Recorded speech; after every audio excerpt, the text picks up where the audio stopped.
যারা দুনিয়ায় যারা তোমরা হিসাব করো 24 ঘন্টায় দিন, 7 দিনে সপ্তাহ, 30 দিনে মাস, 12 মাসে বছর, ও যারা হিসাব করো হিসাবটা জানিয়ে নেও। হাসরের ময়দানে একটা দিন হইব দুনিয়ার 50,000 বছরের সমান। হো হাসরের ময়দান আয়সা জিগাইবা, ইয়া রাসূলুল্লাহ, আমার মনে বড় ডর, হাসরের ময়দানে গিয়া সব নবী সকল উঠিবা, সব নবী সকল উম্মত উঠিবা, এটা মরি সকল নবী সকলে কিলা হইবা। আল্লাহ রসুলে ফরমেন, আয়সা যারা সত্য আল্লাহ মানবো, আমারে মানবো, আমার কথা মানবো, আল্লাহর কথা মানবো, এরা দুনিয়ার মধ্যে নামাজ পড়িব।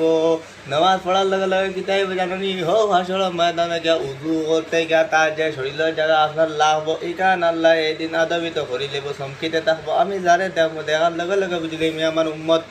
কিন্তু যারা নামাজ পড়ে না, এলা দিন রসুল্লাহ সম্মুখে দাবি করার চেষ্টা করবো, ফিরিস্তা হলে তারাই বা রসুল্লাহ কবে তারাও মানে আল্লাহ ফেরেশতা হলো কইবে দুনিয়ার পরিচয় হলো লা ইলাহা ইল্লাল্লাহ মুহাম্মাদুর রাসূলুল্লাহ। আল্লাহ মানছে তোমার মানছে, মানার বাদে নামাজ পড়ছে না, এর কারণে রাসূলুল্লাহ সম্মুখে দাবি করার